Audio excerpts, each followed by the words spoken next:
लोकाभिरामं रणरङ्गधीरं राजीवनेत्रं रघुवंशनाथं कारुण्यरूपं करुणाकरं तं श्रीरामचन्द्रं शरणं प्रपद्ये। मनोजवं मारुततुल्यवेगं जितेन्द्रियं बुद्धिमतां वरिष्ठम् वातात्मजं वानरयूथमुख्यं श्रीरामदूतं शरणं प्रपद्ये। श्रीरामदूतं शरणं प्रपद्ये।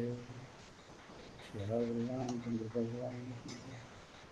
बापते महादेव की जय। पवन सुत हनुमान की जय।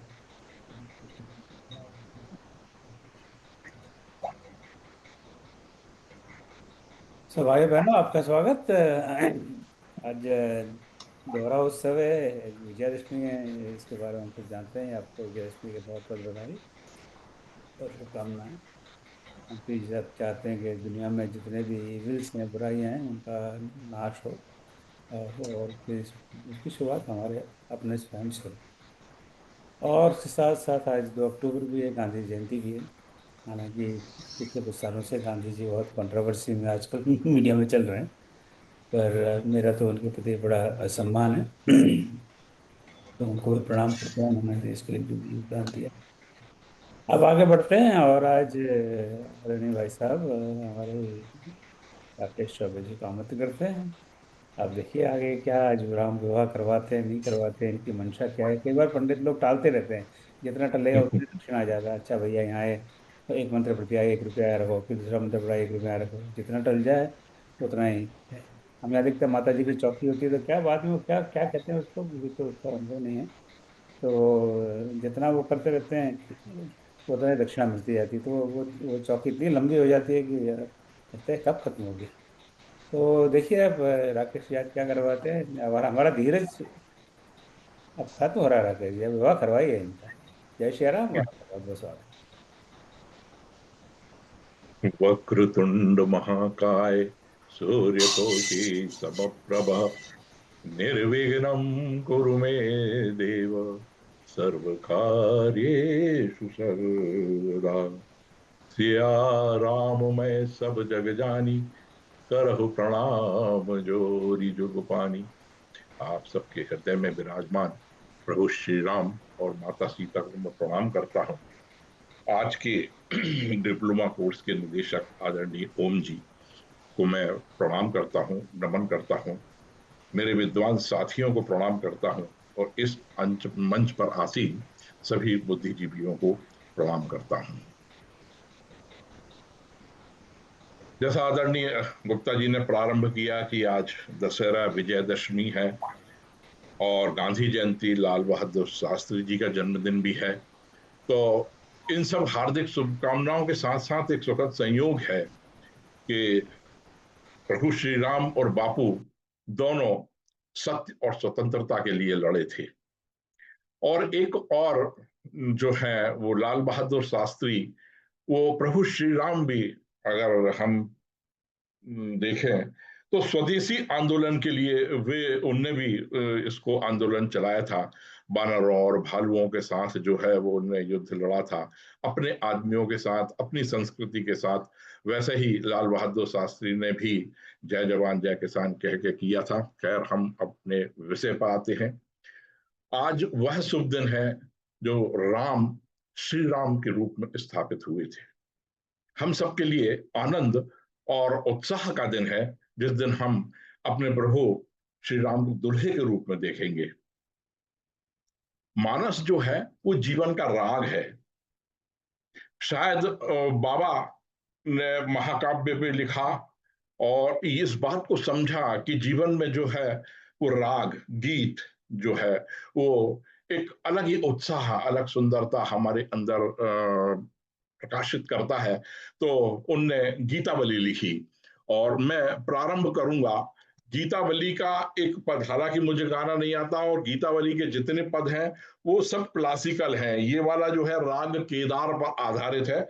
मुझे राग वगैरह नहीं आती, पर इसमें भाव जो है बहुत सुंदर है। इसलिए मैं इससे प्रारंभ कर रहा हूं कि दुल्ह राम सिय दुल्हरी, सिय राम सिय दुल्हेरी, और घन दामिनी बरन हरन मन सुंदरता, नखिल सिख निवरी, दुल्हन दुल्ह राम सिय दुल्हरी, ब्याह विभूषण वसन विभूषित, सखी अवली लखी ठगी सी रही री, और जीवन जन्म लाहु लोचन फल है, इतनो ही लहो आज सहीरी, सुखुमा सुरभि सिंगार क्षीर दुधि, मयन अमीय मय कियो है दहिरी, और मथि माखन सिय राम सावरे, सकल भुवन छवि मनहु महीरी, तुलसीदास जोरी देखत सुख, शोभा अतुल न जाति करीरी, रूप राशि विरची विरंची मनो, और शिला लवन रति काम लहीरी। यहाँ पर बाबा बहुत सुंदर की कामदेव का रूप जो है, वो ग्वाला बन के कामदेव स्वयं आ रहे हैं, और सुरभि रूपी गाय का सुंदर सुंदर सुसंग अमृतमय जो है सुगंधित दूध जो है, उससे दही जमा रहे हैं, दही तैयार कर रहे हैं, और उस दही को मथ कर राम और सीता जैसे सुंदर जो है वो दुल्हा दुल्हन जो है की जोड़ी जो है वो यहाँ पर जो है वो विराजमान है। अब हम अपने प्रसंग पर आते हैं। पिछली क्लास में हमने विवाह मुहूर्त की बात करी थी। तो विवाह जो है वो मार्गशीर्ष की हेमंत ऋतु की शुक्ल पक्ष की 5वीं तिथि को फाल्गुनी नक्षत्र में हुआ था। फाल्गुन नक्षत्र की एक विशेषता है कि वो लगातार 2 दिनों तक रहता है, एक पूर्वा फाल्गुनी और एक उत्तरा फाल्गुनी। और वाल्मीकि रामायण में इसका जिक्र है कि इन दोनों दिन में, मतलब फाल्गुनी नक्षत्र के पूर्वा और उत्तरा फाल्गुनी नक्षत्र में, इन चारों भाइयों का विवाह संपन्न होगा। 312 में भी हम पिछली बार जो है इस चीज को पढ़कर आए हैं। और अब हमने जहां छोड़ा था वहां से हम प्रारंभ करते हैं। रामचंद्र मुख चंद्र छवि, लोचन चारु चकोर, करत पान सादर सकल, प्रेम मुदित नाथुर। सब लोग जो है प्रभु के दर्शन कर रहे हैं, और जिस प्रकार की चकोर चंद्रमा को देखता रहता है, उसी प्रकार पूरी सभा के लोग प्रभु श्री राम को ही देख रहे हैं। इसी बीच में जो है वशिष्ठ जी बोलते हैं कि समो बिलो की वशिष्ठ बुलाए, सादर सतानंद सुनियाए। वशिष्ठ जी ने जो है सतानंद जी को बुलाया कि भाई देखो, बेग करऊ अब आन हो जाई, और चले मुदित मुनियाय सुपाई।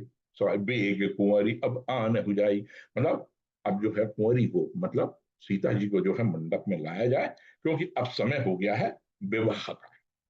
अब मंडप में जो है वो माता सीता जो है पधार रही हैं। उसका बाबा ने जो है एक बढ़िया छंद लिखा है। चली ल्याई सीता सखी, सादर सजी सुमंगल भामिनी, नव सप्त साजे सुंदरी, सब मत कुंजर गामिनी। और शोभित बनिता वृंद महु, सहज सुआवनुसी, और छवि ललनागन मध्य जनु, सुषमाति कमनीय। और जो है माता सीता जो है वो सारी सखियों के साथ जो है वो आ रही हैं, और अपने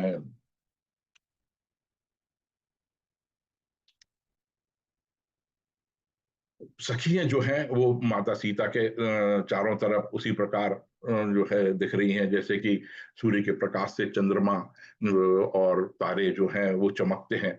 तो उस प्रकार का वर्णन जो है बाबा यहाँ पर करना चाहते हैं।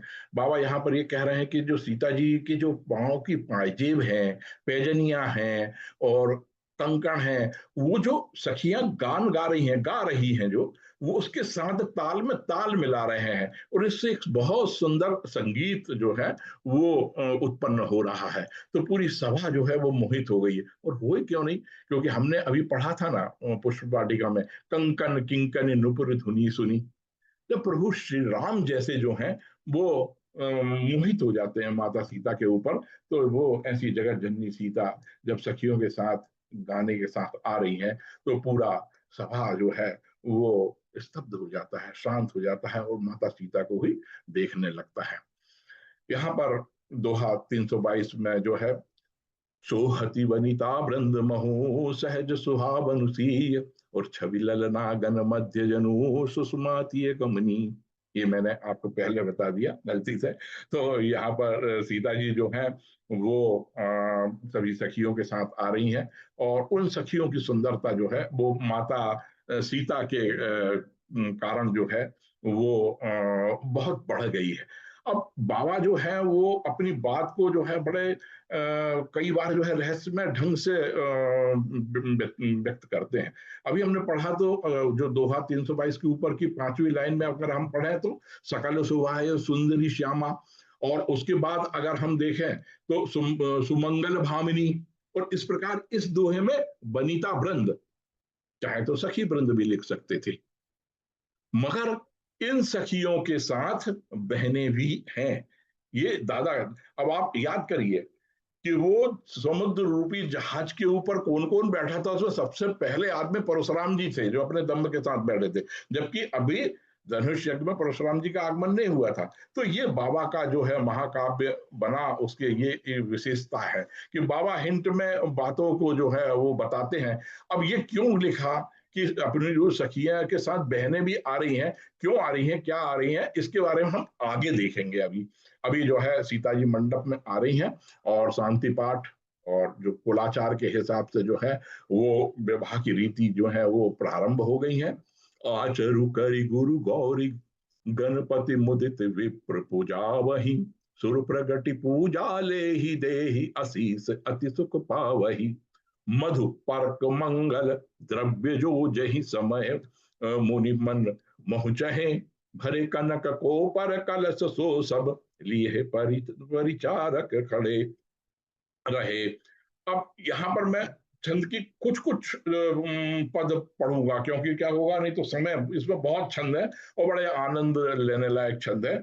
आप जो है उनको पढ़ें तो बड़ा मजा आएगा। और यहाँ पर बाबा जो है मधु पर्व की बात कर रहे हैं।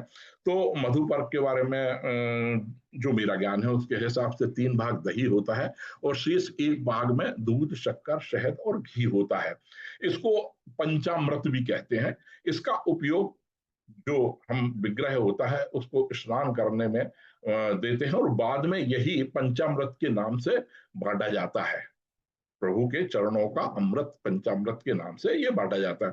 तो हमारे जो पूजा पाठ की पद्धति है उसमें 5 का बड़ा महत्व है। उसी प्रकार यदि आप देखें तो एक पंचगव्य होता है। पंचगव्य में गोमूत्र गोबर के साथ जो है दूध, दही और शहद होता है। वहां पर विग्रह को जो है शुद्ध और पवित्र करने के लिए हम इसका उपयोग करते हैं। यहाँ पर जो जाचक है, यजमान है, या जो पूजा कर रहा है जो व्यक्ति, उसको शुद्ध और पवित्र करने के लिए ये पंचगव्य का उपयोग किया जाता है।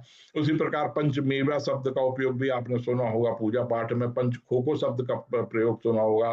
पंच पत्र की बात सुनी होगी, जहां तक कि आपने जो है पंचायतन की बात भी सुनी होगी। तो हमारे जो है उसमें संस्कार, सनातन संस्कारों में 5 का बड़ा महत्व है। आगे जो है आगे देखते हैं, कुल रीति प्रीत समेत रवि, कहीं देत सब सादर कियो। अब यहाँ पर कुल की रीति बताने के लिए, कुल कौन सा है? भानुकुल, सूर्य देव का कुल है। तो जब सूर्य देव का कुल है तो सूर्य देव खुद खुद जो है वो आके और रीति रिवाज जो है वो सब की क्या करना है, कैसे करना है, इन सब के बारे में जो है वो बताते हैं। और पढ़ी वेद मुनि मंगल वाणी, गगन सुमन छवि अवसर जानी। इसके बाद जो है वेद जो है वो स्वयं प्रभु श्री राम का विवाह करने के लिए तत्पर है। और वो जो है अपना ओम आगे जो है, होम समय तन धरि अतुल अति सुख आहुति ले, और विप्र वेश धरि वेद सब कहे विवाह विधि दे। और जो अग्निदेव हैं, जो आहुति दी जाएंगी, जो यज्ञ होगा, उसमें अग्निदेव स्वयं आहुति ग्रहण करने आ रहे हैं। और वेद जो है वो ब्राह्मण का बनाकर वैदिक रीति से विवाह संपन्न करा रहे हैं। आदेश होता है कि पटरानी जो है सुनैना जी को बुलाया जाए, और जनक के बाजू में वो विराजमान हो जाती हैं। और इस प्रकार जो है वो विवाह के लिए दुल्हा दुल्हन दोनों मंडप में बैठ गए हैं, और आगे की तैयारी होती है। इस विषय में एक और जो है वो मैं आपका ध्यान आकर्षित करूंगा, पढ़ूंगा नहीं क्योंकि समय नहीं तो बहुत हो जाएगा। इसी में एक 108 नंबर का पद है, जहां पर प्रभु का नख सिख वर्णन बहुत ही सुंदर ढंग से किया है कि जानकी बर सुंदर माई, इंद्र नील मणि श्याम सुभग, अंग अंग मनो जनि बहु छवि छाई, और अरुण चरण उंगली मनोहर, और नख दुतिबंत कछुक अरुणाई। इसमें पूरे नख सिख वर्णन जो है प्रभु श्री राम का बहुत ही सुंदर किया है। आप उसको पढ़ें। इसके बाद जो है पांव पखराई की विधि जो है वो चालू हो जाती है। लागे पखारन पाय पंकज प्रेम तन, मुलकाबली नवनगर गान निशान जय ध्वनि, उमगी जनु चहु दिशि चली। ये बहुत बड़ा छंद है। इसमें से हम छोटी छोटी बातें जो है वो निकाल के पढ़ने की कोशिश करेंगे, क्योंकि नहीं तो जो है समय हमारा ज्यादा हो जाएगा। इसके बाद जो है राजा जनक और सुनैना जी जो है प्रभु श्री राम के पांव पखार रहे हैं, उसका बाबा ने बहुत सुंदर वर्णन किया है। और पांव पखारने के बाद जो है वो यहाँ पर बाबा एक बात का उल्लेख कर रहे हैं कि पर कुंवरी कर तल जोरी, सखा साखो चारु दो, कुल गुरु करे भयो पानी गनहु बिलो की, विधि सुर मनुज मुनि आनंद भरे। यहाँ पर जो है वो एक बात कर रहे हैं कि जब पांव पकड़ रहे हैं और हथलेवा कार्यक्रम जब प्रारंभ हो रहा है, तो वहां पर जो है वो जो वहां पर जो ऋषि मुनि जो पूजा करा रहे हैं, वे सब जो है वो साखो चारू की बात यहाँ पर करी गई है। तो जो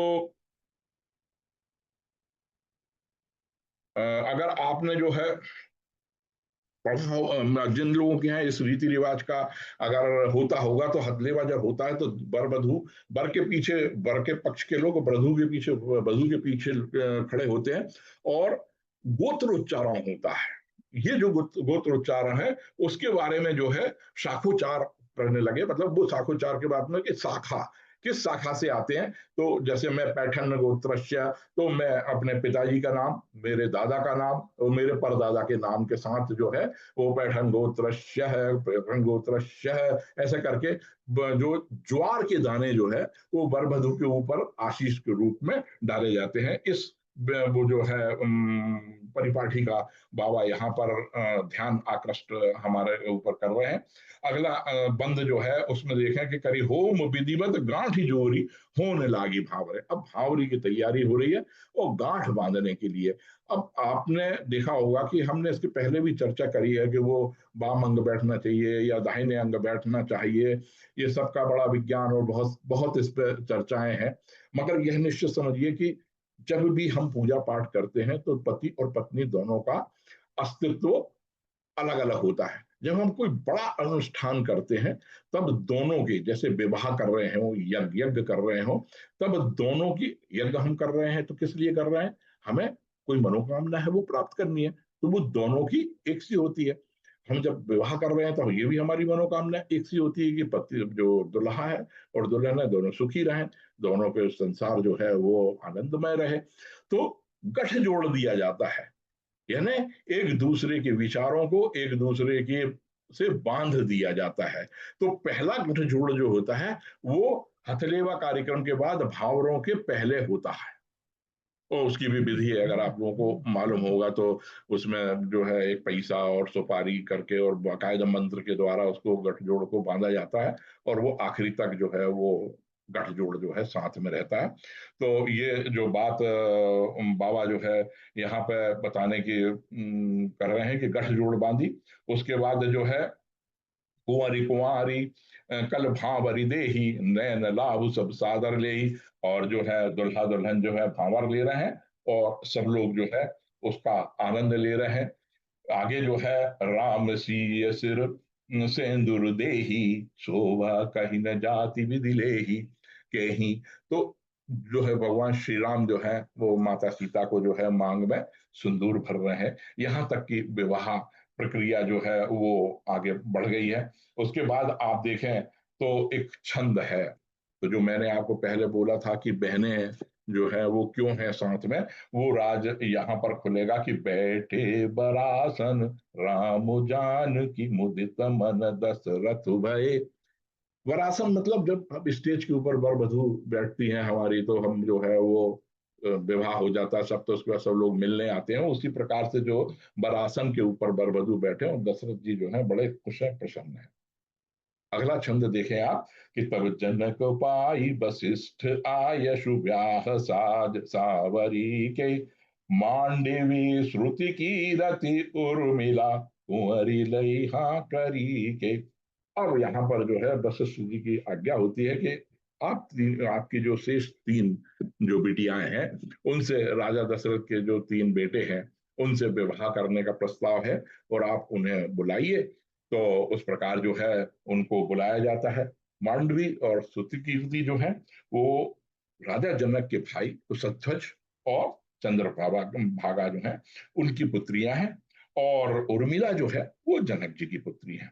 अब इनकी जो है विवाह जो है वो सबका जो है उस प्रकार से जो एक विधि होती है कि किसका, तो वो उस हिसाब से। और यहाँ पर एक भी बात वो ये भी है कि भरत जी नंबर 2 पे आते हैं रामचंद्र जी के, और यहाँ पर जो बेटियां हैं उनमें मांडवी नंबर 2 पे आती हैं, तो भरत जी का विवाह मांडवी से हो जाता है। इसके बाद तीसरे नंबर पे जो है लक्ष्मण जी आते हैं, और यहाँ पर जो है उर्मिला जी आती हैं। तो लक्ष्मण जी और उर्मिला का सबसे छोटे जो है शत्रुघ्न जी है, और यहाँ सबसे छोटी श्रुति कीर्ति है। उस प्रकार इन चारों की जो है तीनों का जो है वो विवाह संपन्न होने के लिए वशिष्ठ जी जो है वो आज्ञा देते हैं। आगे के छंद में हम देखें, जानकी जानकी लघु भगनी सकल सुंदरी सिरोमन जानी के। जो उर्मिला जी जो है वो कौन की भगनी है? सीता जी की छोटी बहन है। उनका विवाह लखन के साथ किया है। आखिरी वाला छंद जो है वो थोड़ी सी मनोविज्ञान वो अपने दार्शनिक व्याख्या के रूप में हम देखते हैं कि देखने की कोशिश करेंगे कि सुंदरी सुंदर बरन सह सब एक मंडप राजही, जनु जीव उर चार अवस्था विभुन सहित विराजही। यहाँ पर जो है जीव की चार अवस्था, स्वप्न जागृति, स्वप्न सुसुप्ति और तुरीय की बात जो है वो बाबा यहाँ पर करते हैं। यदि हम थोड़ा सा पीछे जाएं और जन्म के समय अगर हम देखते हैं 197 दोहे की शायद दूसरी तीसरी चौथी चौपाइयों में देखें, तो नामकरण संस्कार जब हो रहा है तो उनके जो राम लक्ष्मण भरत शत्रुघ्न के जो मूल स्वभाव है उनके बारे में बात की गई है। तो उन मूल स्वभावों को जो है वो यहाँ से अगर हम लिंक करेंगे तो हमको पता लगेगा कि जागृति, स्वप्न और सुसुप्ति अवस्था में कौन कौन और कैसे कैसे यहाँ पर जो है वो हम समझने की कोशिश करते हैं। सबसे पहला जो है वो जागृत अवस्था। जब जागृत अवस्था होती है तो मतलब हम इस ब्रह्मांड, इस विश्व में जो है वो उसको देख रहे हैं हम। पांच उसमें ज्ञानेन्द्रिय और पांच कर्मेंद्रिय वगैरह की बहुत विस्तार विस्तार है, बहुत विस्तार में नहीं जाएंगे। तो जागृत जो है अवस्था, उसका कारक है विश्व, और इसका संबंध जो है वो लक्ष्मण जी से है। वो हमेशा जागरूक थे, 14 वर्ष तक प्रभु श्री राम के साथ जागते रहे, और वो आकार हैं।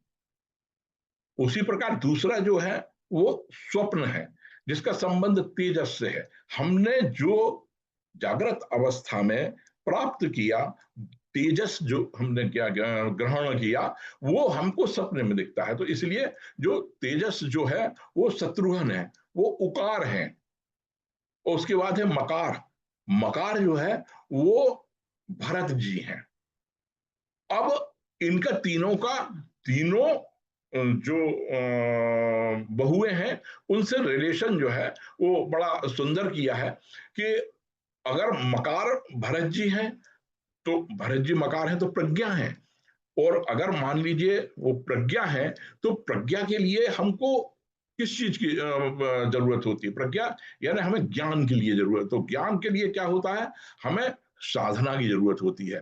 तो मांडवी जो है वो एक जो चरित्र मांडवी जी का, इसमें अगर हम आगे भी देखेंगे, और हालांकि बहुत विस्तार से इसके विषय में रामायण में नहीं लिखे इन चरित्रों के बारे में, मगर यदि हम इनको देखेंगे तो जो है मांडवी जो है बहुत धीर गंभीर है, और ज्ञान प्राप्त करने के लिए जो एक आदर्श स्थिति होती है जिसको कि हम बोलते हैं प्रज्ञा, तो वो प्रज्ञा पाने के लिए जो है वो हमको मांडवी चाहिए। उसके बाद जो है वो दूसरी अवस्था जो है वो बताई गई थी, हम जैसे बताया था कि लक्ष्मण जी के बारे में, वो विश्व है, तो वो कर्म है ना? तो कर्म अगर है तो कर्म के लिए हमको क्या करना पड़ेगा? एक्टिव होना पड़ेगा ना, सक्रिय रहना पड़ेगा। तो जो आपकी ये है उर्मिला जी, वो सक्रिय अवस्था के रूप का द्योतक है।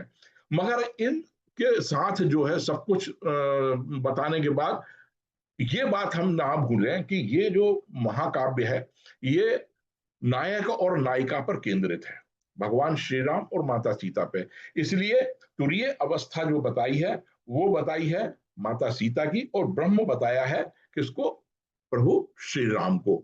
तो इस प्रकार जब मंडप में जो बैठे हुए हैं, इसके बारे में अगर मैंने 197 का जिक्र किया, इसके पहले भी अभी अपन ने देखा था कि मंडप में चारों भाई जो बैठे हैं वो चारों मोक्ष की अवस्था के बारे में बताया था, स्वरूप, सालोक्य, सामीप्य, है ना, और सारूप्य के बारे में। तो वो 315 दोहे के लगभग आसपास अपने को देखने को मिलेगा। तो उसके बाद इसके बारे में और अगर विस्तृत आपको जानकारी प्राप्त करना हो तो मांडूक उपनिषद जो है उसके में कुल 12 श्लोक हैं, ज्यादा श्लोक नहीं है। तो उसमें आप देखें 9, 10, 11, 12 में इसके बारे में बहुत विस्तार से चर्चा मिलेगी। इसके बाद श्री रामोपनिषद जो है उसमें भी इसके बारे में जानकारी मिलेगी। और अगर चार्ट के रूप में इसको समझना है तो पातंजलि योग प्रदीप जो है उसमें बहुत अच्छे से इन चारों अवस्थाओं और इन चारों के स्वामी और स्वामी के और इनका आपस में कैसा संबंध है ये बहुत अच्छे से आपको मिलेगा।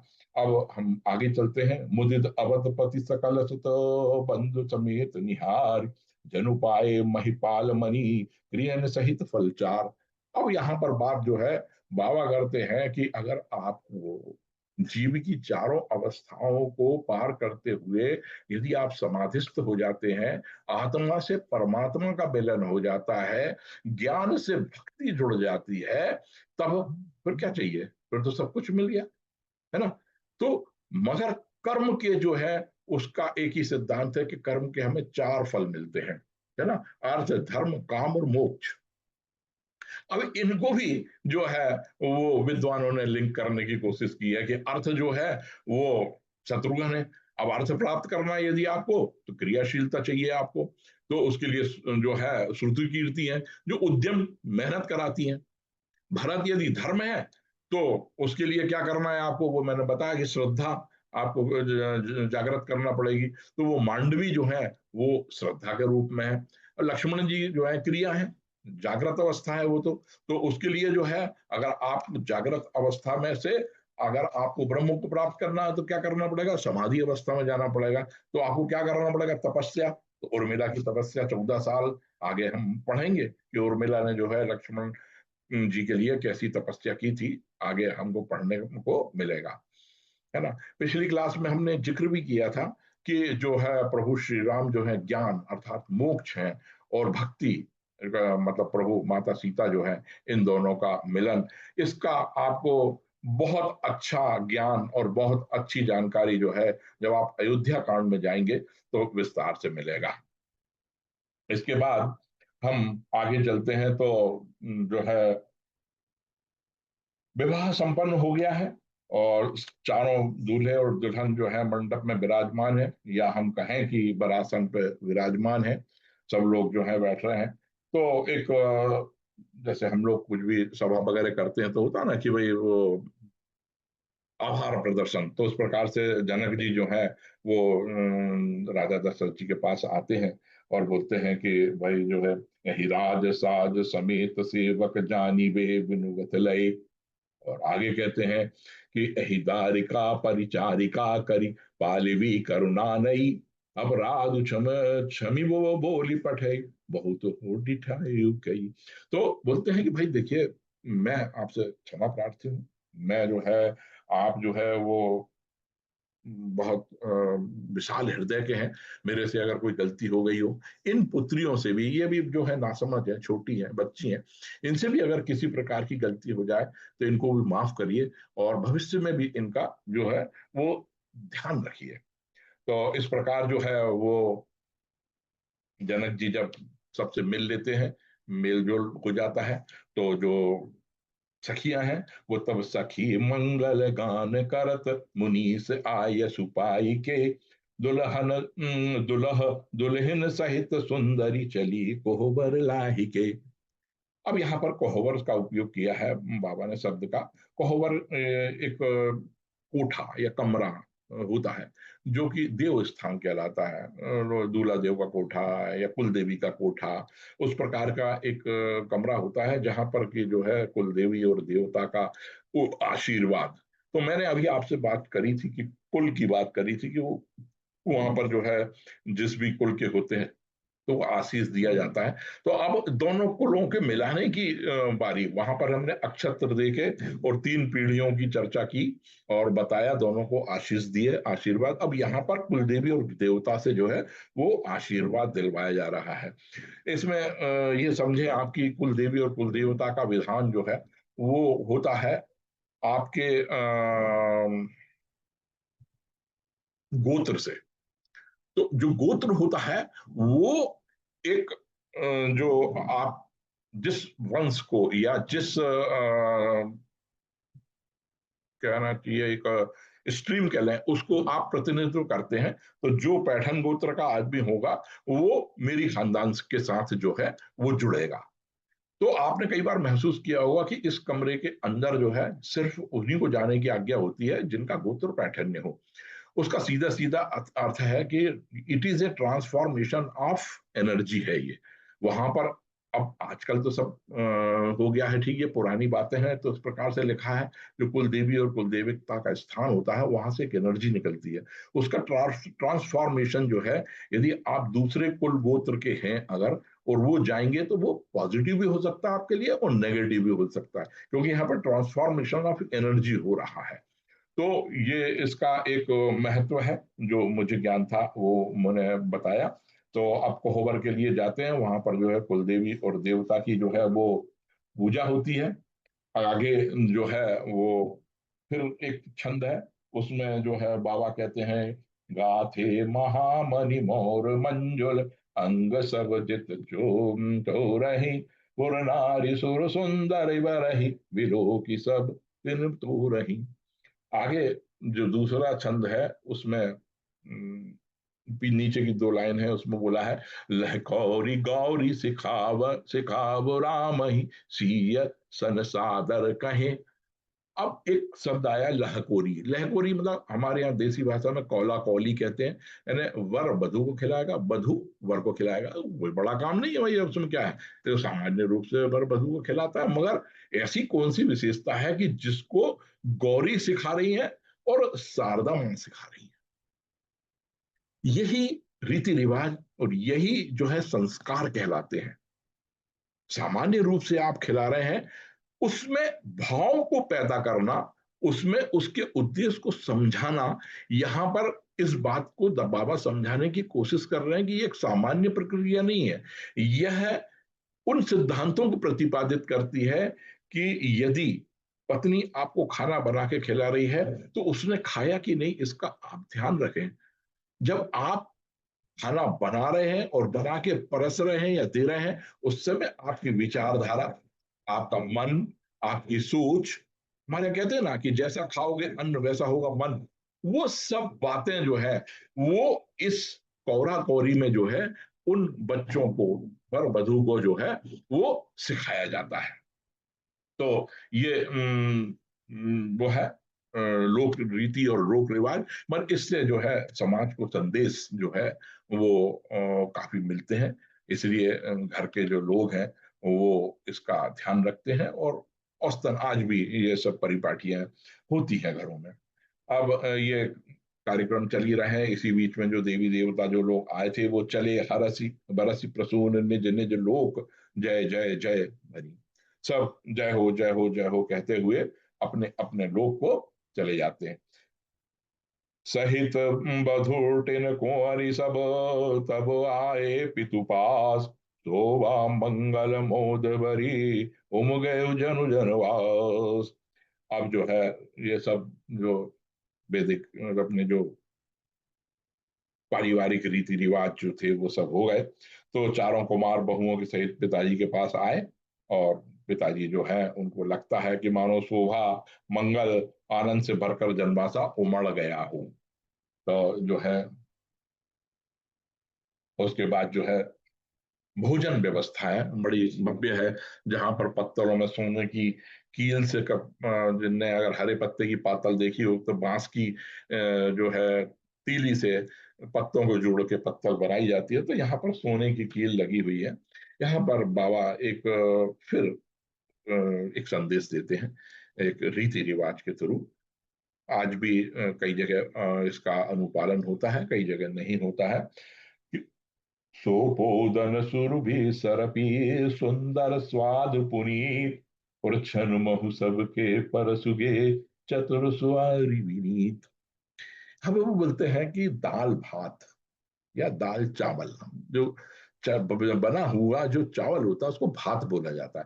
तो दाल भात, और कहा सरप सुंदर स्वाद पुनीत, यानी उसके अंदर जो है सुगंधित सुंदर गाय का घी डाला गया है।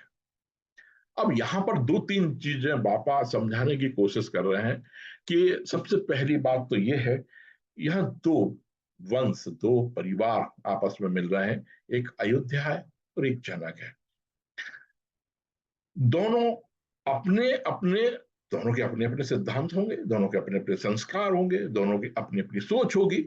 उन सबको भूल के फीके दाल चावल जैसे आपस में मिले और उसमें स्नेह खुशबू सुगंध का घी डालें, और तब ये संबंध पूर्ण होगा। तो एक संदेश ये देना चाहते हैं।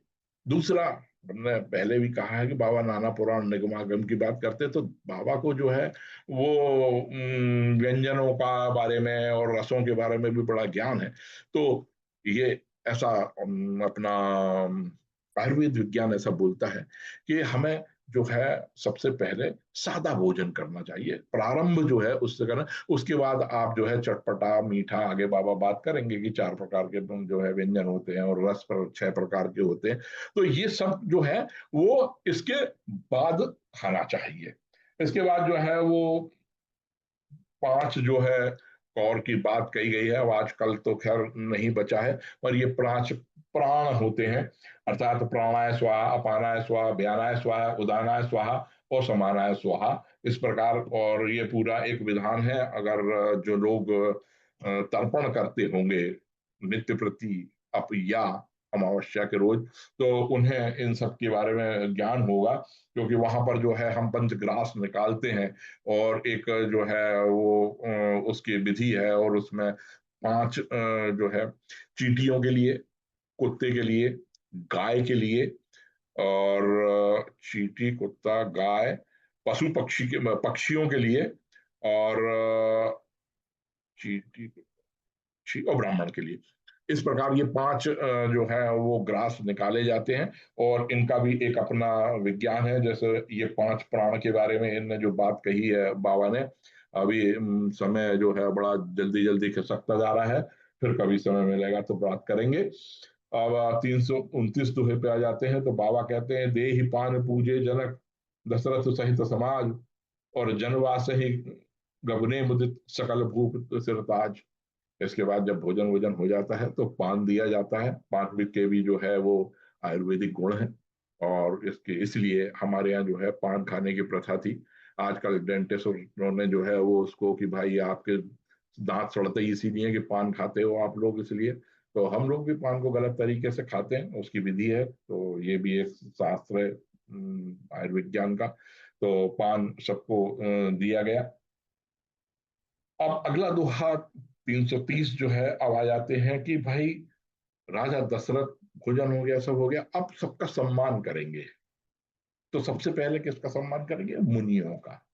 मुनि पठे मुनि वृंद बुलाई, सबसे पहले उनने क्या किया? मुनि वृंद लोगों को बुलाया। कौन कौन को बुलाया देखिए।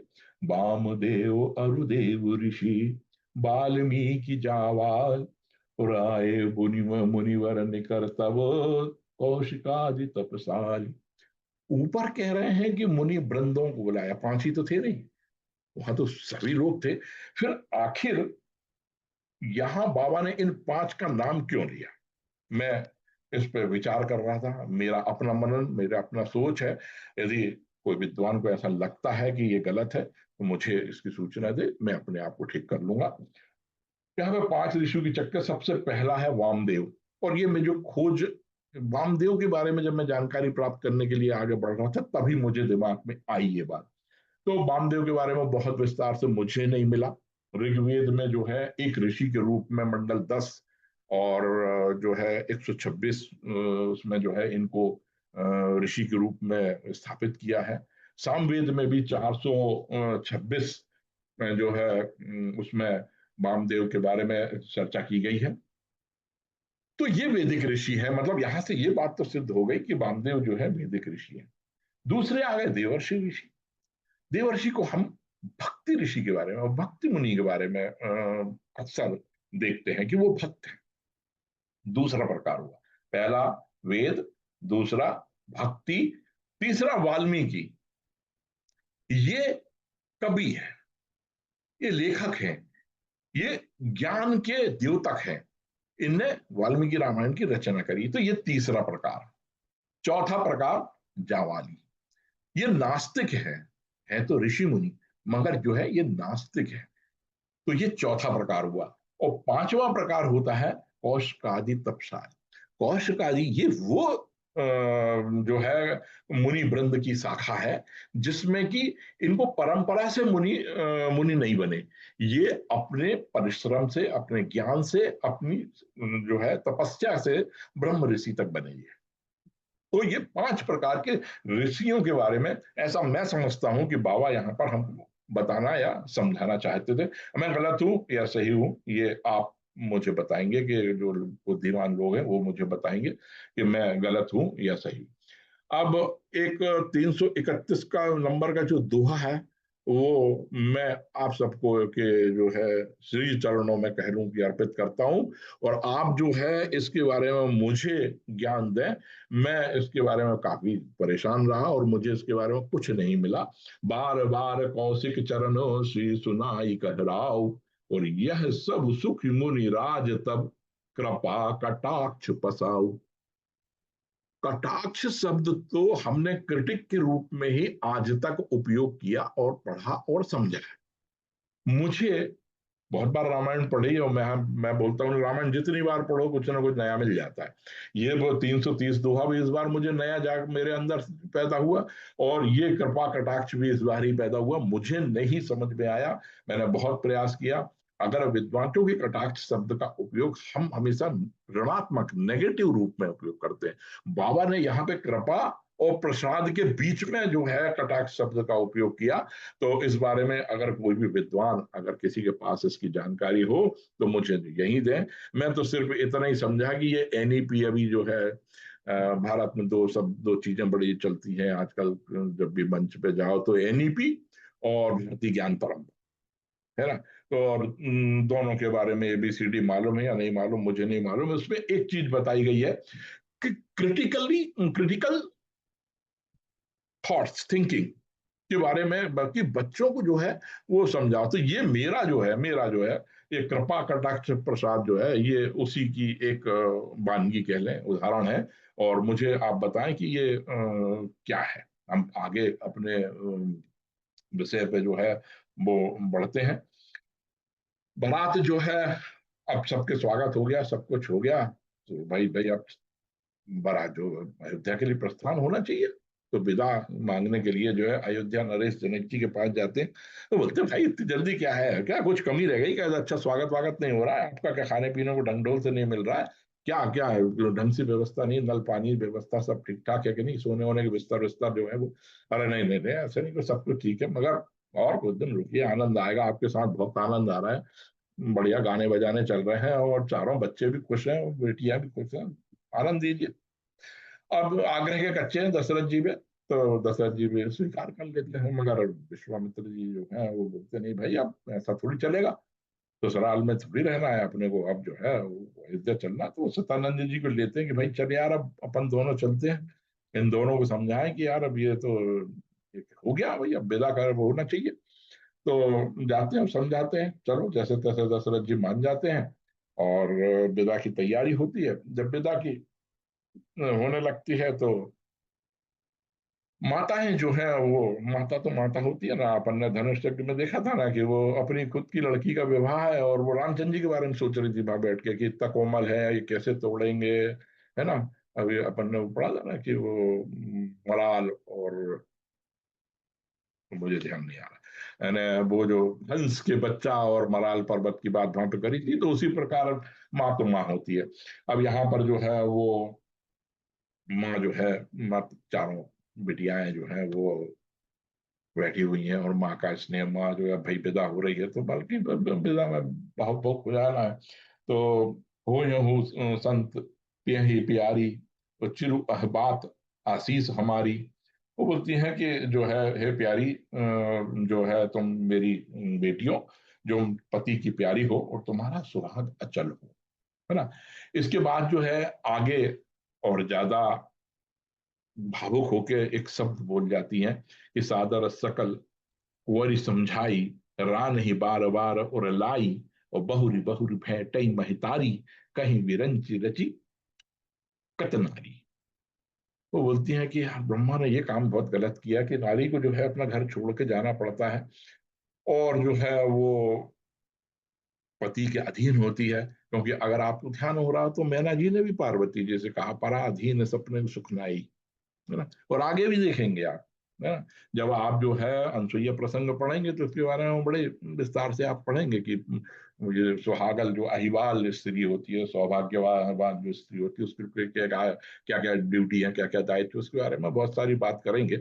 और मैं इस बारे में इसलिए ज्यादा बात नहीं करता, मैंने पिछली बार भी एक विद्वान ने मेरे को बोला कि आपने इस बारे में चर्चा नहीं करी, मैंने बाबा ने नहीं करी, भाई बाबा इतने विद्वान है, पहले उनने मैना देवी से कहलवाया, अब यहाँ नैना देवी से कहलवा रहे हैं, आगे जो है वो अपने अनसुईया जी से कहलवाएंगे, फिर उसके बाद आगे भी लंका कांड में भी और उत्तरकांड में भी कहलवाएंगे। मगर महिला की बात महिला ही करे तो ज्यादा अच्छा है, नहीं तो वो गड़बड़ हो जाती है। तो इस प्रकार जो है यहाँ पर वो बोलते हैं कि ब्रह्मा ने जो है वो महिला को इस प्रकार जो है वो एक दुख है कि मतलब अपना घर छोड़ के जाने की बात जो है वो करते हैं।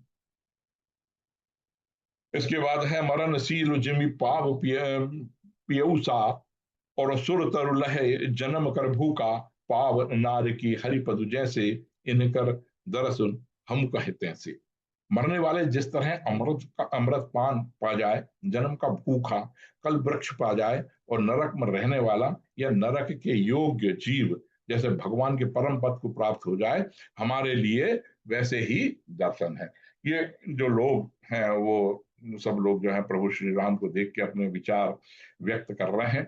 और माताओं के बारे में और भी है। अब कई बातें ऐसी हैं कि जिनके बारे में ज्ञान हमको व्यावहारिक रूप से नहीं है, ना घर में गाय है ना बछड़ा है। तो जैसे बाबा ने यहाँ पर बात करी है, पुनी पुनी मिलत सखिन बिलगाई, और बाल बच्च जिम धैन लवाई।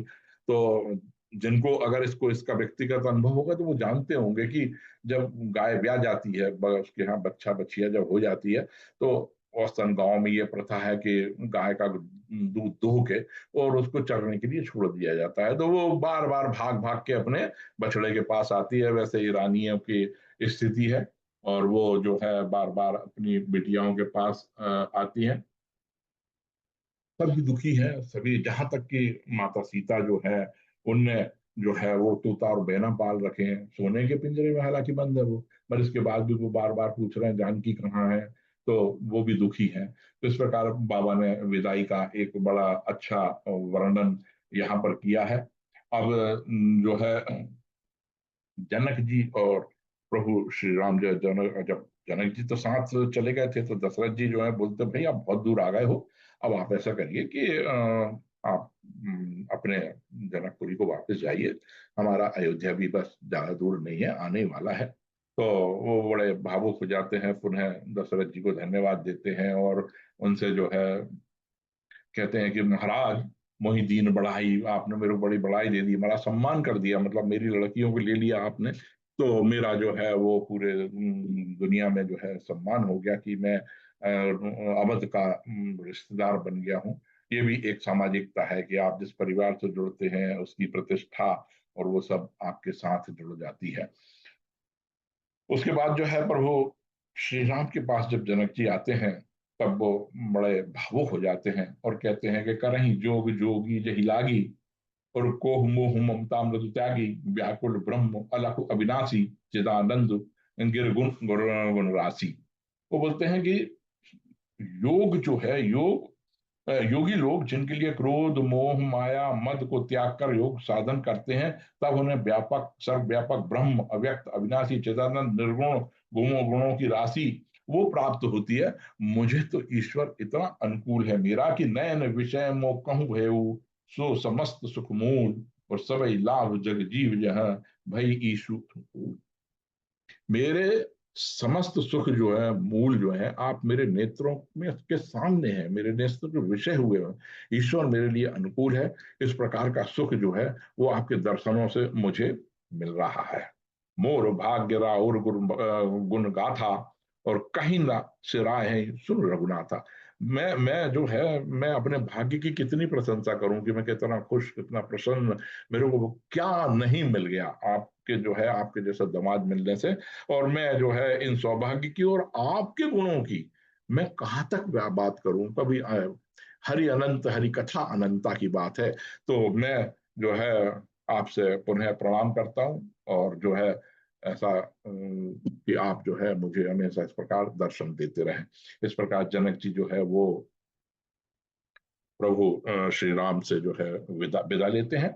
बारात जो है वो अयोध्या की तरफ आगे बढ़ रही है। आप कल्पना कीजिए कि जिस बारात में दूल्हा नहीं था, तब उसकी इतनी भव्य तैयारी हुई थी।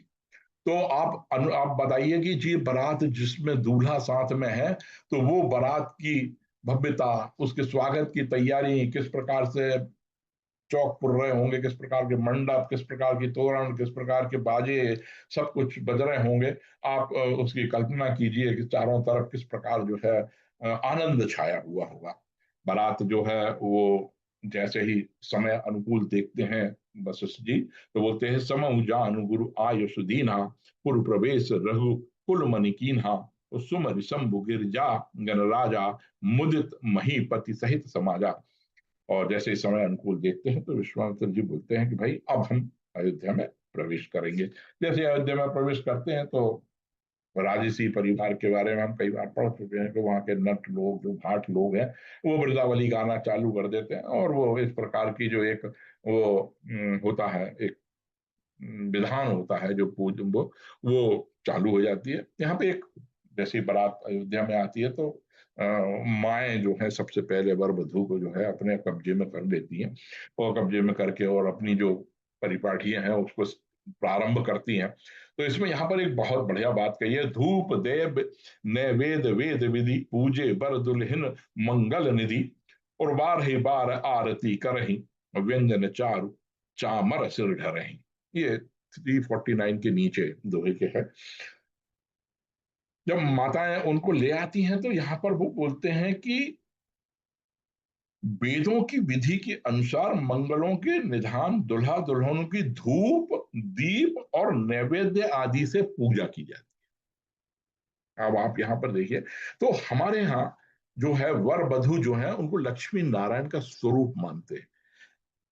अभी हमने जब इसके पहले जब बात करी थी तो पत्रिका लग्न शोधने की जो बात करी थी, तो वहां पर जो है 5 मुहूर्त से जो है शादी प्रारंभ होती है, उस दिन से लेके और विदाई होके जब बिटिया और बेटे जब मतलब वर वधू घर आ जाते हैं, तो सत्यनारायण की कथा होने तक, कंकण दोरे छूटने तक, जो वर वधू है वो किसी के पैर नहीं पड़ते।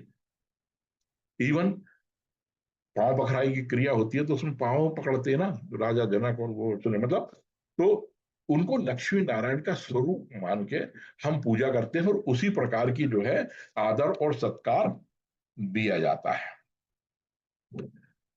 यहाँ पर वर वधू का स्वागत हो रहा है। वहां पर जो लोग राजसी दरबार के रुके हुए थे, वयोवृद्ध लोग थे, वो सबका यथो योग्य विश्वामित्र जी, राजा मुनि जो कुछ है, सबका स्वागत कर रहे हैं। उसके बाद जो है रीति रिवाज के हिसाब से हम लोगों के यहाँ देखा जाता है कि जब जैसे वर वधू आते हैं तो सबसे पहले सुहासिनी को, मतलब सुहागल औरतें जो होती हैं, उनको 7, 11, 21 जिसकी जैसी श्रद्धा और जितना विश्वास, उस हिसाब से उनको सवा पाव, कोई सवा किलो, इस प्रकार से मिठाई खिलाती है। वो मिठाई उनको खाना होता है और उनके पति को खाना होता है, बाकी दूसरे लोग नहीं खाते। इस प्रकार से वो सुहासिनी का निमंत्रण की बात जो है वो की गई है। जब ये हो जाती है तो इसके बाद भोज होता है। और राजा दशरथ का भोज है, जहां पर यानी वहां से तो विदा करा के बिटिया यानी बहू को लेके आए, यहाँ तो लक्ष्मी घर में आ रही है। तो उसकी कल्पना कीजिए कि वो कितना विशाल, कितना शानदार भोज रहा होगा। और वो जो है भोज के बारे में बाबा ने थोड़ी सी चर्चा करी है। उसके बाद राजा दशरथ पुनः पितृत्व जाग जाता है, जैसा कि धनुष यज्ञ में, तो भैया तुमने देखा है ना, सही में मेरे ही लड़के हैं ना, धनुष बाण हाथ में रखे हैं।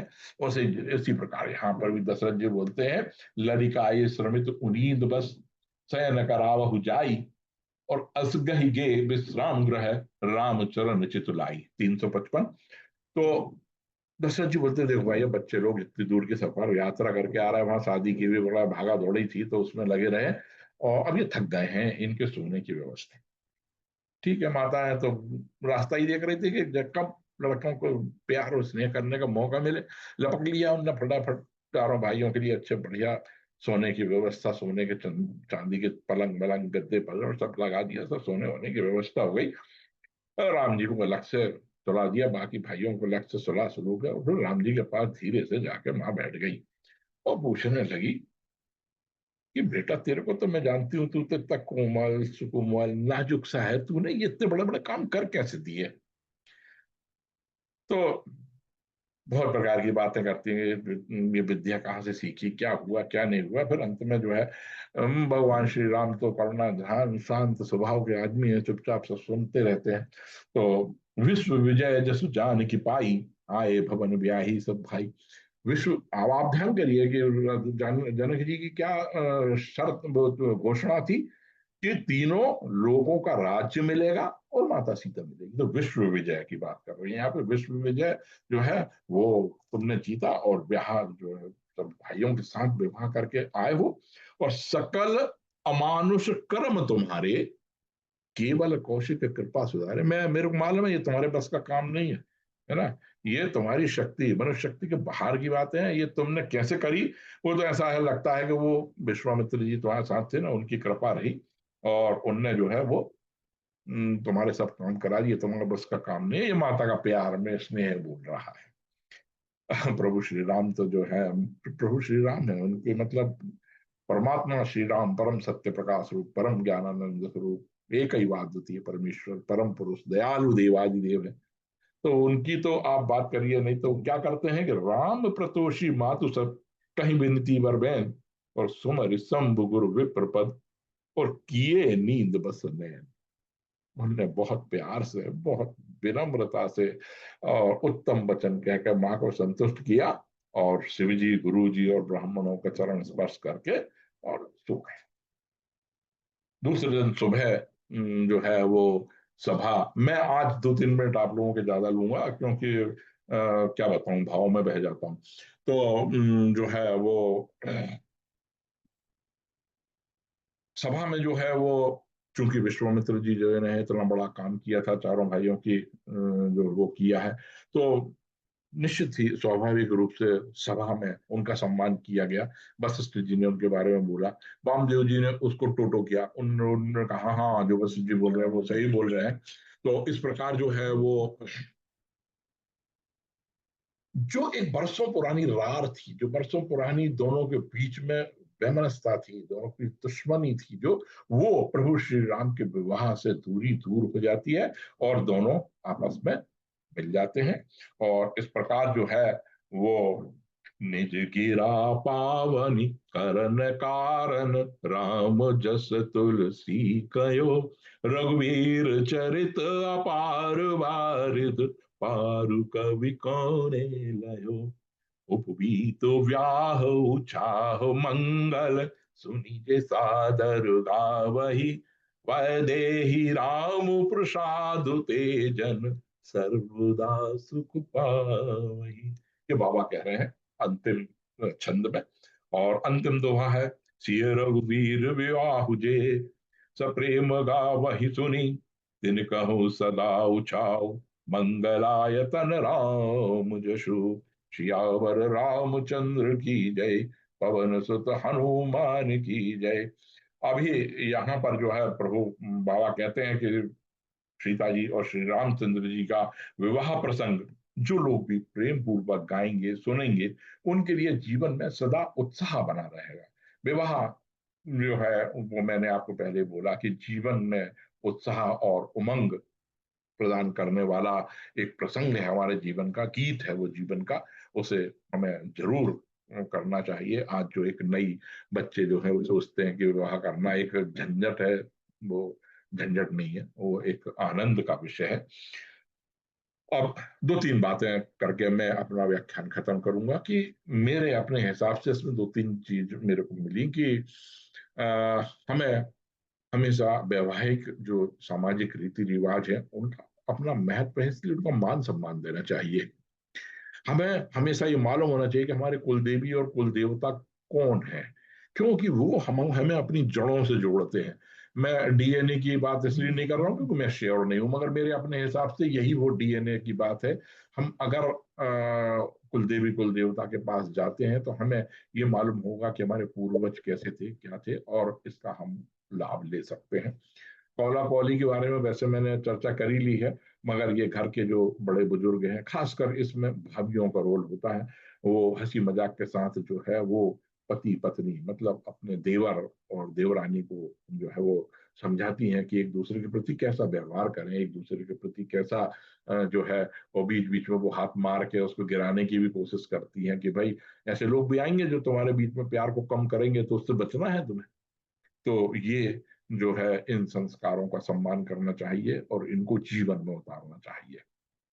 मान सम्मान यदि आपको मिल रहा है, कोई आदमी आपको विनम्रता से आदर के साथ मान सम्मान अगर आपका कर रहा है, उतनी ही विनम्रता उतने ही आदर से आप उसको स्वीकार करें। ऐसा ना हो कि आपका उसके कारण दम्भ आपका घमंड आप बढ़ जाए और आप जो है उसको नीचा दिखाने की कोशिश करें। समधि के रूप में आए, समान विचारधाराओं के लोगों के साथ आप जो है उनका भी उतना ही आदर और सम्मान करें जितना वो आप कर रहे हैं। विवाह में जो मैंने गीतावली आपको बताई, बहुत बढ़िया पुस्तक लगी मुझे। इस दरमियान मुझे पढ़ने का मौका मिला उसको। विवाह में इसी प्रकार के जो है गीत गाने होना चाहिए जो कि हमें संस्कारों के महत्व को समझाएं और एक रस घोलें, आपके जो विवाह है उसमें आनंद घोलें। जय जय श्री राम। मैं जो है आप सबसे माफी चाहता हूं कि मैंने आपके दो तीन मिनट ज्यादा ले लिए। जय जय श्री राम, नमस्कार। बहुत सुंदर, बहुत बहुत सुंदर, बहुत बहुत ही सुंदर। सुंदर। बहुत सारी बहुत नई बढ़िया चीजें चौबे सीखने को जी, मिली। बहुत अच्छा आनंद बहुत आ गया। बहुत मजा आ गया, आनंद, आनंद जय आया। बहुत आपको आनंद आया। चारों भाइयों की बहुत शादी करवा दी, विवाह करवा दी। शादी करवा दी और बहुत सारी एक नई नहीं, चीजें चार सीखने को विवाह मिली। करवा दिए आपने। 4 विवाह करवा दिए। बहुत सुंदर। बढ़िया संस्कार।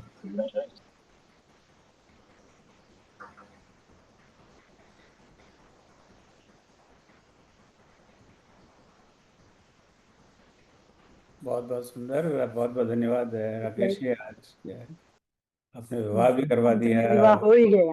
अयोध्या में लौटा दिया, एक परिवार सब इकट्ठा हो गया एक साथ, अभी तक भटक रहे थे इधर उधर। तो बहुत बहुत धन्यवाद। और चौबे जी के लिए बालकांड समापन करने के लिए बधाई दें, आभार दें और उनके लिए तालियां बजाएं जरा। हाँ बिल्कुल और बिल्कुल, तालियां तो होनी चाहिए। हाँ बिल्कुल। बहुत हाँ, बढ़िया। तो आज बालकांड बहुत समापन अच्छा। हुआ और इसमें आप सब जानते हैं भाई श्री विनय शर्मा जी ने आरंभ किया था और फिर इसको आगे श्री रामकृष्ण द्विवेदी जी ने आगे बढ़ाया और आज चौबे जी ने इसका समापन किया। तो अब पुरुषों ने बहुत अपनी कारीगरी बता दी, अब बहनों का बारा है। तो अगले अयोध्या कांड में हम नेहा जो हमारी बेटी के जैसे ही है वो अयोध्या कांड आरंभ करेंगी। अगले सप्ताह तो छुट्टी है, छुट्टी तो नहीं है, स्टडी लीव है, तो अगले सप्ताह एग्ज़ाम है, तो अध्ययन करना है, तो उसके बारे में बाद में बात करता हूँ। पर पहले जो एक दोहा की बात की थी चौबे जी ने, तो इस बीच मुझे थोड़ा समय मिल गया इधर उधर देखने के लिए, जो कटाक्ष को लेकर। तो उस पर अगर आप 2 मिनट का मुझे समय है, तो मैं बात करता हूँ। तो एक दोहे की जो बात की थी, दोहा क्रमांक 331 बालकांड में, चौबे जी ने पढ़ के भी हमें सुनाया था, उसको दोबारा दोहरा रहा हूँ। बार बार कौशिक चरण शीस नाय कहराव, यह सब सुख मनि राज तब कृपा कटाक्ष बसाओ। तो भगवान के विवाह के बाद में सब भागे वापस अयोध्या। तब दशरथ महाराज कहते हैं विश्वामित्र मुनि को कि तो आप हे मुनिराज है कौशिक, इसका जो हिंदी अनुवाद है गीता प्रेस की टीका में, ये सब आपकी कृपा कटाक्ष का प्रसाद है। तो कटाक्ष है क्या? तो देखिए कहीं और भी इस शब्द का प्रयोग किया है तुलसीदास जी ने। तो फिर ये उत्तरकांड में जाके एक दोबारा इस शब्द का प्रयोग है, वो भी मैं आपको पढ़ देता हूँ।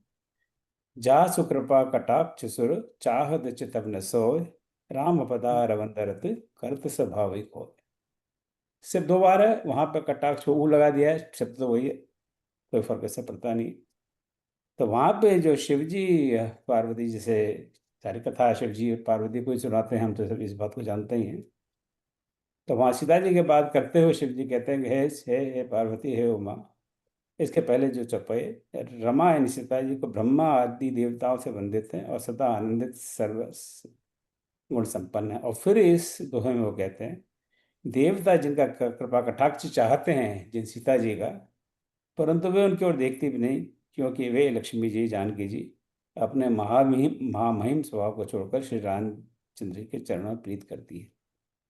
तो सिर्फ 2 बार ही इस कटाक्ष शब्द का प्रयोग है, तो इसका अर्थ क्या है?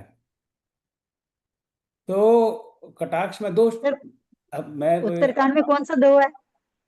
दोहा दोहा नंबर उत्तरकांड। 24 उत्तरकांड में दोहा नंबर 24। आप सब जानते हैं मुझे कोई विद्वता नहीं है, मैं मुझे जिस समय राम जी बुलवा रहे हैं वही मैं बोल रहा हूँ, आई होप को ठीक ठाक ही बुलवाएं। तो कटाक्ष शब्द को हम देखें तो एक दो में मुझे लगता है इसमें 2 शब्द जुड़े हुए हैं, कट और अक्ष। अब अक्ष शब्द के बहुत सारे अर्थ हैं, ये तो हिंदी भाषा के साथ बड़ी समस्या है, एक शब्द के 10 अर्थ 20 अर्थ, राइट। और संस्कृत में तो और भी बुरा हाल है, और भाषाओं में वैसा है, ऐसा नहीं है कि। तो अक्ष का एक अर्थ है आंख, राइट। तो इसका कटाक्ष से कुछ आंख से लेना देना है, राइट। तो कटाक्ष का अर्थ है दृष्टि, लुक। पर ये एक स्पेशल कॉन्टेक्स्ट में इसका यूज किया जाता है साहित्य में, कि जो दृष्टि एक अलग तरह की दृष्टि हो, चालू भाषा में एक हटकर दृष्टि हो, कृपा कटाक्ष, जो कृपा की दृष्टि है। सो उनकी कृपा की दृष्टि, हे विश्वामित्र महाराज, आपकी कृपा की दृष्टि मेरे बच्चों पर रही, और उस कृपा की दृष्टि से, उस संकेत से, उस सिंबॉलिज्म से जो भी राम ने प्राप्त किया है, वो आपकी कृपा कटाक्ष कृपा की दृष्टि से रहा है। तो इस तरह का इवन मानस पीयूष में भी कटाक्ष शब्द का अर्थ लिखा यही लिखा है, चितवन या दृष्टि। तो एक ये अर्थ है। आपको जो बड़े बड़े विद्वान हैं उनके पास इसका और विस्तार से विश्लेषण हो। तो चूंकि राकेश जी ने इसका उल्लेख किया, तो I thought I will just mention that. अब आगे बढ़े तो धन्यवाद सर। प्रणाम आपको। तो पर मेरा कोई इस पर गारंटी नहीं है कि जो मैं कह रहा हूँ सही है, पर जो मैं देख रहा हूँ मेरे आसपास के ग्रंथों में मुझे यही इसका संदर्भ मिल रहा है। हालांकि हम लोग जो आजकल की भाषा में प्रयोग करते हैं कटाक्ष, वो कुछ और ही अलग अर्थ में करते हैं। वो मुझे अब मैं जैसे मैं सोचा, मुझे लगता है वो उपयोग शायद बिल्कुल ही गलत है। जिस तरह से हम लोग करते हैं, जो भाषा विद है यहाँ पर, वो इस पर विचार करें, और इसी ग्रुप पर जो हमारा अभी अगर विचार इस पर आपका कुछ अभी हो तो अभी व्यक्त करें, नहीं तो इसी ग्रुप पर आप पोस्ट करें ताकि हम आपसे सीख सकें। मैंने भी इसीलिए उठाया सर इसको, मेरा जी। उद्देश्य भी यही था। ये हम व्यावहारिक रूप में गलत तरीके से उपयोग कर रहे हाँ, मुझे ऐसा लग रहा है कि इसका हम गलत तरीके से उपयोग करते हैं। अब जो मैंने कहा, जैसे जो भाषाविद हैं, भाषा के इतिहास के बारे में जानते हैं, वो शायद इस पर संशोधन करें और बताएं कि ऐसा प्रयोग क्यों होता है। हाँ, राजा दीदी आप बताएं। उसके पीछे कृपा भी तो पढ़िए। कृपा शब्द जो है ना, हाँ कृपा कटाक्ष, हाँ, कृपा के साथ जुड़ने तो के बाद में तो कृपा बात से बिल्कुल। उसका अर्थ बदल जाता है कटाक्ष। और हिंदी में अनेकार्थक प्रसंग से अर्थ बदलता है। हमारे यहाँ राधा कृपा कटाक्ष स्तोत्र है, कृष्ण हाँ कृपा कटाक्ष स्तोत्र है।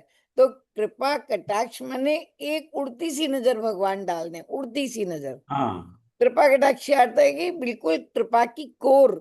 कोर माने जो नेत्र के अंश से भी आपने देख लिया, एक हाँ जैसे बड़ी बड़ी भीड़ में एक हल्की सी नजर भी पड़ गई, उसी से हम तर जाएंगे, इसका ये अर्थ है। बस और कोई ज्यादा नहीं, इतना कहना है मुझे।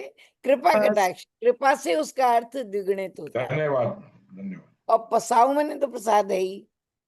तो बहुत बहुत ही कृपा बहुत कटाक्ष, कृपा की कोर बहुत भजनों में आता है, बहुत बार हाँ। आता है। लेकिन सामान्य भाषा में तो व्यंग को कटाक्ष बोलते हैं आजकल। तो व्यंग किसी के ऊपर करना हो, बोले मेरे ऊपर कटाक्ष कर रहे हैं। हाँ हाँ एक तो शब्द के अनेक अर्थ होते हैं और प्रसंग से, संदर्भ से।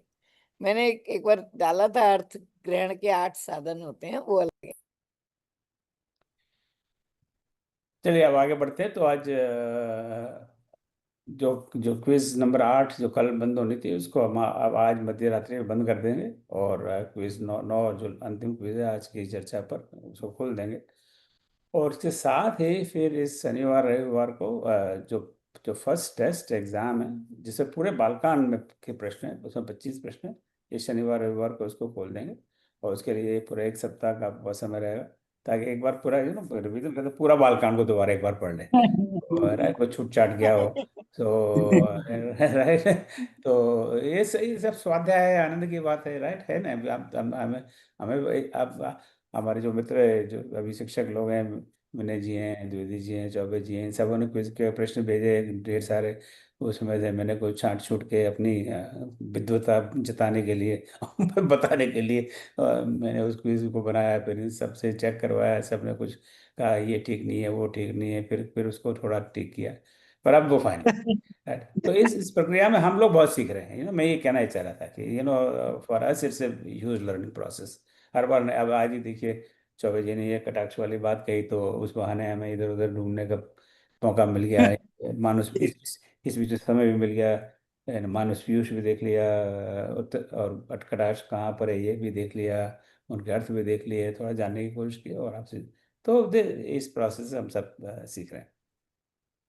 तो चूंकि अगले सप्ताह ये क्विज आपके लिए, क्विज क्या एग्जाम है, फर्स्ट मिड सेमेस्टर एग्जाम, तो अगले सप्ताह हम क्लास नहीं रखेंगे, क्योंकि all study and make sure कि 25 में से 26 नंबर सबके आने चाहिए, राइट। तो देखिए अगर कोई तरह किसी तरह से संभव हो सके तो। और जो अंतिम बात मैं आज करूंगा कि जो रामायण कॉन्फ्रेंस हम लोग पिछले 10 साल से सब लोग मिलकर करते आ रहे हैं, और उसकी 8वीं कॉन्फ्रेंस आईआईटी रुड़की में होगी, जो 11 12 13 3 दिन, 11 12 13 दिसंबर, यानी आप समझ लीजिए करीब आज से 2.5 महीना तो नहीं है, 2 महीना 10 दिन जितने हैं। तो आप ट्रेन का, बस का, हवाई जहाज का, बैलगाड़ी का, रथ का, घोड़े का, जैसा भी आप आना चाहें उसका आप रिजर्वेशन करवा लें। फिर बाद में घोड़ा कहे आपने तो मेरा रिजर्वेशन करवाया नहीं, मैं तो नहीं जा रहा। तो आजकल घोड़ों के भी बड़े नखरे हो गए हैं, पहले तो बेचारे मान लेते थे बात। तो आप बहुत आनंद आएगा।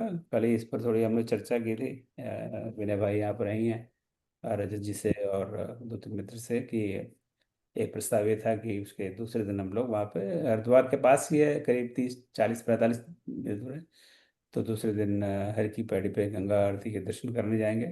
तो बहुत कभी कभी गंगा आरती, अगर हरिद्वार में हर की पैड़ी पे गंगा आरती के दर्शन नहीं किए तो फिर जीवन में कुछ कमी रहेगी, ये लगता है। तो अभी तो स्टार्ट प्लानिंग फेज ही है, तो एक आध सप्ताह में सबका कुछ प्लान हो जाएगा। वहाँ पे आसपास कई होटल्स हैं, उनकी इंफॉर्मेशन में हमें कुछ मिल चुकी है, कुछ प्राप्त कर रहे हैं, वो भी हम वेबसाइट पे पोस्ट कर देंगे। सो अच्छा रहेगा। मैं आपको क्विकली, अभी अभी वेबसाइट चूंकि बनी रही है, मैं आपको क्विकली 2 मिनट लेकर वेबसाइट अभी बता देता हूँ जो भी है मेरे पास। इट्स अंडर कंस्ट्रक्शन, इसलिए भी रिलीज। इंग्लिश पार्ट उसका बन चुका है, हिंदी पार्ट अभी बनना बाकी है। पर ये अब इतनी इंग्लिश में भी मैं थोड़ी बहुत मैं भी जानता हूँ, अगर मैं जानता हूँ और समझ सकता हूँ तो आपको तो कोई दिक्कत होगी नहीं। तो let me just show that to you. इस समय मैंने बहुत सारी चीज़ें खुली हुई हैं। कहाँ गया ये भी नहीं, ये रहा। इसको मैं आप बस जो मित्र पहले कॉन्फ्रेंस वगैरह में आ चुके हैं उससे परिचित हैं, ये दिख रहा है ना आपको वेबसाइट का पेज, है ना? तो करीब करीब करीब वही दिख रहा फॉर्मेट है, कोई है। खास विशिष्ट अभी हिंदी में पढ़े हैं ये वाला लिंक अभी। खैर जब तक वो बनेगा नहीं तब तक हम पब्लिकली रिलीज भी नहीं करेंगे। तो 8th international conference, Ramayana conference, IIT Roorkee, 11 से 13 दिसंबर। रामायण या रामायण से लेकर कोई भी विषय पर आप पेपर प्रस्तुत कर सकते हैं, भेज सकते हैं। हालांकि थीम हमने इस बार रखा है रामायण एंड सस्टेनेबल डेवलपमेंट। मोटी मोटी बात हम्म पे चलता हूँ। ये मेरे ख्याल से भारत की सबसे पुरानी इंजीनियरिंग कॉलेज है IIT रुड़की।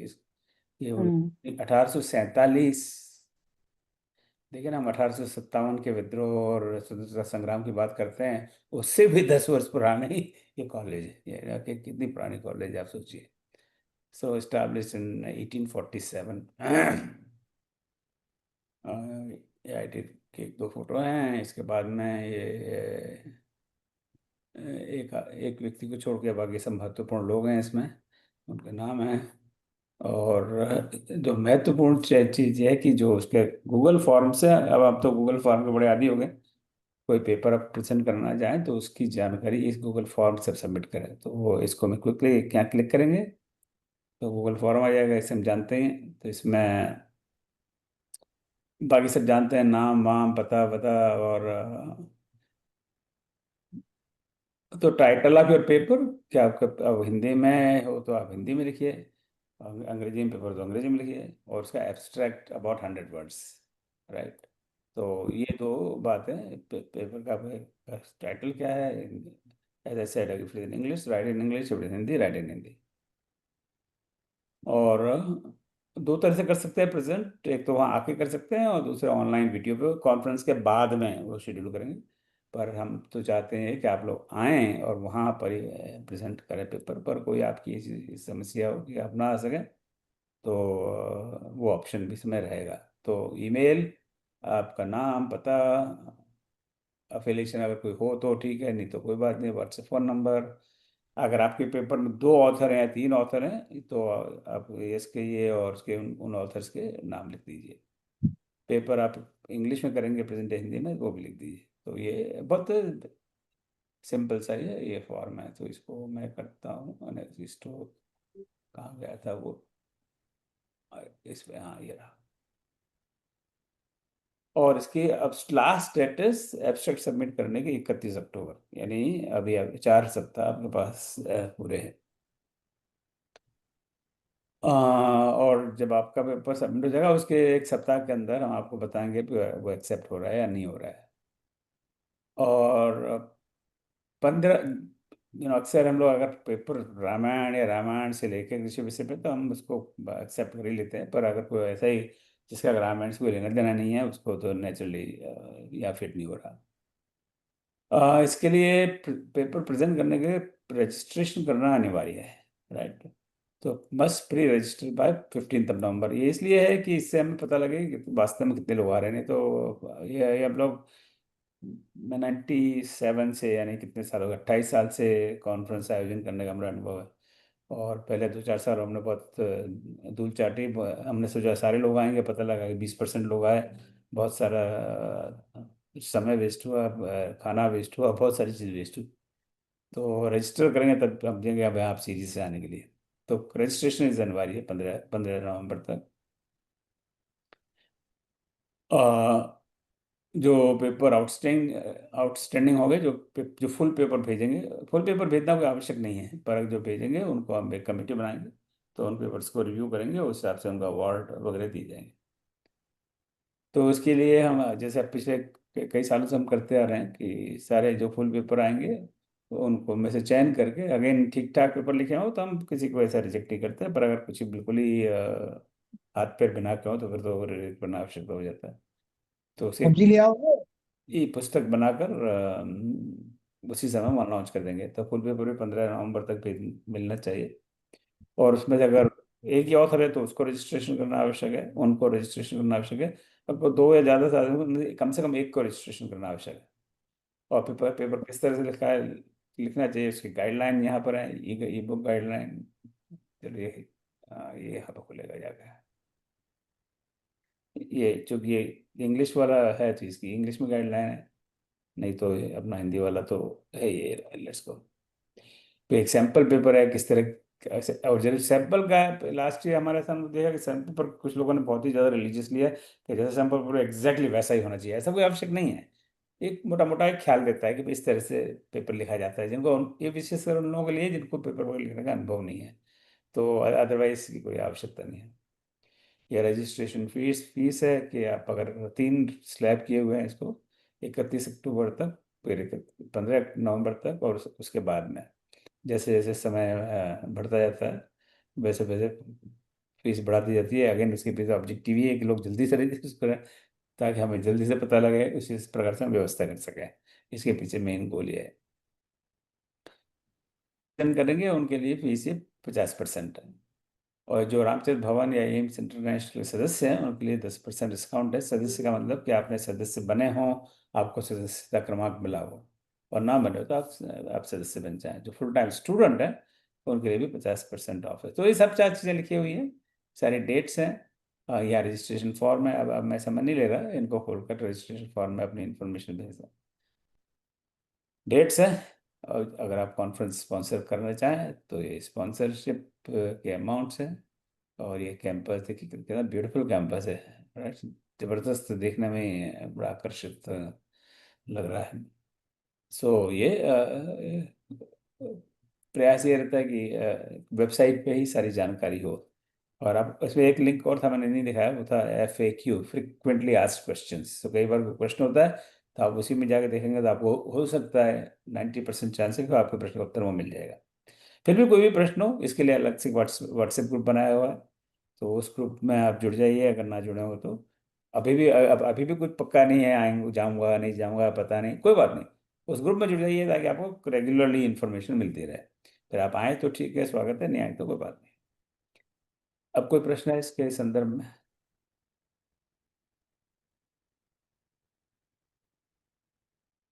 नहीं, चलिए, कोई प्रश्न नहीं है तो बहुत बहुत धन्यवाद। और कभी भी कोई प्रश्न हो आप इस पर डालिए। पर आप अपना, मैं तो मतलब सबसे ज़्यादा महत्वपूर्ण बात यह है कि आप अपना रिजर्वेशन अवश्य करवा लेंगे। वो रिजर्वेशन के हमें पता है कि ट्रेन वगैरह समय बहुत दिक्कत रहती है कि टाइम निकल जाए, फिर वो वेट लिस्ट में, फिर RAC में, और ट्रेन में तो अच्छा है, रिजर्वेशन करवा लो, और कैंसिल करने में मेरे ख्याल से बहुत ज़्यादा लॉस वॉस नहीं होता। फ्लाइट वगैरह में तो होता है भी लॉस है। दिल्ली से रुड़की पहुंचने में बाय रोड करीब 4 घंटे लगते हैं। Am I right Vinay ji? You want to give some idea जी अबाउट? जी ओम जी, 3 साढ़े 3 घंटे लगते हैं। 4 साढ़े 4 घंटे में तो हरिद्वार पहुंच जाते हैं। हाँ विनय जी अब बताइए आप। जी जी मतलब एयरपोर्ट से सर अगर सही बात ट्रैफिक है, नहीं हाँ। है तो 3 घंटे के आसपास आराम से पहुंच सकते हैं। और सेंट्रल दिल्ली से जो है वही 2.5 आवर्स 3 आवर्स मैक्सिमम है ये। तो सो एयरपोर्ट से बहुत ज्यादा पीक आवर्स में हो तो आधा घंटा ज्यादा लग जाता है, but so what is the maximum range, 3। से minimum to maximum 3 to 4? Minimum is 2.5 and maximum is 3.5। Okay, so ये तो बहुत बढ़िया है, 2.5 से 3.5 4 घंटे इस चल समझ लीजिए आप, तो it's not bad at all. So ये बाय रोड है। व्हाट इज ये नियरेस्ट ट्रेन स्टेशन जो दिल्ली से हरिद्वार ट्रेन जाती है? ये रुड़की सर, रुड़की स्टेशन, सारी जो मेजर ट्रेन है वो रुड़की पे रुकती हैं सर। वंदे भारत वहां से आती है, शताब्दी आती ओके। है, जितनी भी सुपर फास्ट ट्रेन है वो सब रुड़की रुकती हैं। हाँ, मैं ट्रेन से कई बार गया हुआ हूँ, तो मैंने ट्रेन से देखा है, आईटी का कैंपस दिखाई देता है, तो पर नेवर पेट के वहाँ कोई स्टेशन है क्या? तो ये भी है कि ट्रेन से ज़्यादा रुकी पर उतर जाइए आप। सब सब ट्रेन रुकती हैं सर, और बाय रोड बहुत अच्छे से कनेक्टेड है। और बिल्कुल हम्म। सारी वो- तो प्रभु ने चाहा तो मैं वहाँ 9 तारीख को पहुँच जाऊँगा। मैं उस समय मेघालय, असम उस तरफ रहूँगा 3 3 4 5 को, और वहीं से 3 4 दिन इधर उधर घूम घाम के, जहाँ जहाँ मुझे मिल जाएगा कि यहाँ पे आज रोटी मिल रही है, वहाँ रोटी खा पी के साधु की तरह भ्रमण करूंगा जहाँ मिल जाएगा दाना पानी। और 9 तारीख तक I plan to reach there, और 11 12 13 तो अपना कॉन्फ्रेंस है। ठीक है, रुके कोई प्रश्न? ठीक है, बहुत सुंदर। शांति मतलब कैसा समाप्त करते हैं।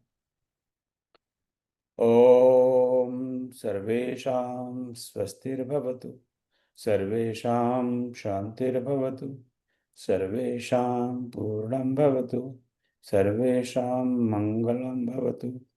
ओम सर्वे भवन्तु सुखिनः, सर्वे सन्तु निरामयाः, सर्वे भद्राणि पश्यन्तु, मा कश्चित् दुःखभाग् भवेत्। ओम असतो मा सद्गमय, तमसो मा ज्योतिर्गमय, मृत्योर्मामृतं गमय। ओम शांति शांति शांति।